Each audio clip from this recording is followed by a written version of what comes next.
അപ്പളേ ഇന്ന് തന്നെ പരിപാടി എന്ന് വെച്ചാൽ ഒരു സൈഡിൽ ചക്ക ഇറക്കുന്നു, ഒരു സൈഡിൽ നമ്മളോട് കുറച്ച് പിള്ളേർക്ക് വേണ്ടിയിട്ട് എന്തോ ചെറുതേം ചോദിച്ചായിരുന്നു 2-3 പേര്. അപ്പം അതൊന്ന് സെറ്റ് ചെയ്യാൻ ഒന്ന് തുറന്നു നോക്കാം. ഇത് ഓൾമോസ്റ്റ് ആയിട്ടുണ്ടെന്നാണ് തോന്നുന്നത്, ഒരു കൊല്ലത്തിന് മുകളിലായി എടുത്തിട്ട്. അപ്പം ഇന്ന് പുതിയ ആളും കൂടെ ഉണ്ട് കേട്ടോ. ഒരുത്തൻ ഗൾഫിൽ നിന്ന് വന്നു. എന്തിനാണെന്നറിയാമോ? എനിക്ക് തേനീച്ച ഹെൽപ്പ് ചെയ്യാൻ വേണ്ടി. നിങ്ങൾ ഇവരൊക്കെ ഇങ്ങനെ പൊക്കി പോയാൽ നമ്മളെന്ത് ചെയ്യും?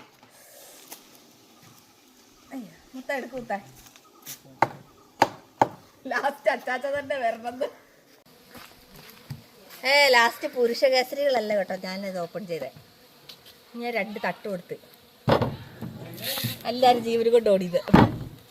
അപ്പം ദാ നമ്മുടെ തേനീച്ചയുടെ റാഗലും സാധനങ്ങളൊക്കെ ഇവിടെ സെറ്റായിട്ടുണ്ട് കേട്ടോ.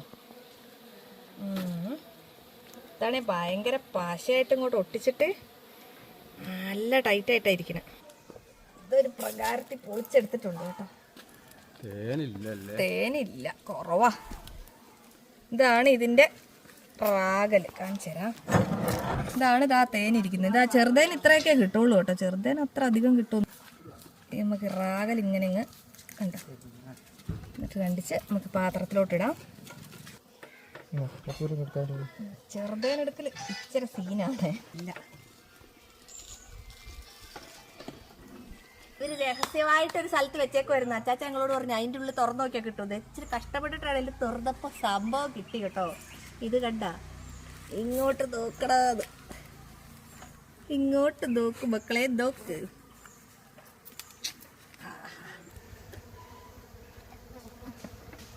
ചെറുപ്പത്തിൽ 2 തേനൊക്കെ എടുക്കണം മുറ്റ, അപ്പോഴതൊക്കെ എങ്ങനെ എടുക്കണം എന്ന് പഠിക്കുള്ളൂ. കണ്ട എന്നടാ കളിന്ന്. എന്താ ഡയലോഗ്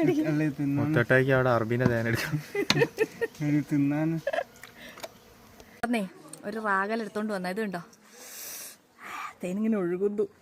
എന്നിട്ട് ഇങ്ങനെ ഞെക്കൊന്നും വേണ്ട കേട്ടോ.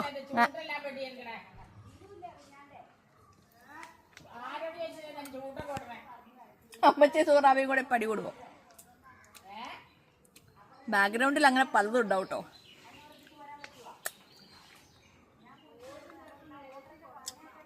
പണ്ടങ്ങാട് ചെറുപ്പത്തിലങ്ങാണ്ടാവുന്നു, ഇത് അറിയത്തില്ലായിരുന്നു എനിക്ക്. ഇതേപോലെ റാഗൽ ഇങ്ങനെ കൊണ്ടുവച്ചാ നല്ല രസമല്ലേ. കുറേ എടുത്ത് കുടിച്ച് കുറച്ച് കഴിഞ്ഞ് കിടന്നുറങ്ങിയിട്ട് പിറ്റേ ദിവസം രാവിലെ എണീച്ച ഉച്ചയ്ക്ക് കിടന്ന അങ്ങനത്തെ ഒരു കുഴപ്പമുണ്ട്. പിന്നെ അധികം ഇപ്പോഴത്തെ സൗന്ദര്യവർദ്ധക വസ്തുക്കളൊക്കെ ഇതുണ്ടോ, ഇതുപോലത്തെ ഹണീബീൻ്റെ വാക്സ് ഒക്കെ വെച്ചാൽ ഉണ്ടാക്കുന്നത്. നമ്മളാണെങ്കിൽ ഇങ്ങനെ തിന്നിട്ട് കളയും. അപ്പം അതായിരുന്നു നമ്മുടെ ചെറുതേനെടുക്കൽ. നമുക്ക് നമ്മുടെ തറവാട്ടിലും ഉണ്ട് കേട്ടോ.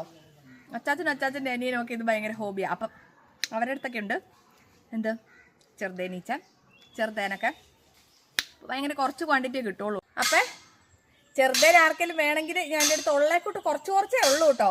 അതിൻ്റെ ചിലപ്പോൾ മിക്കവാറും ഇപ്പം തന്നെ എല്ലാവരും കൂടെ ചോദിച്ചാൽ ചിലപ്പോൾ ഉണ്ടാവില്ല. ഉള്ളേ പങ്ക് എല്ലാവർക്കും ഇച്ചിരി തന്നേക്കാം കേട്ടോ. വേണ്ടവർ വാട്സപ്പ് ചെയ്തോയേ. ബൈ.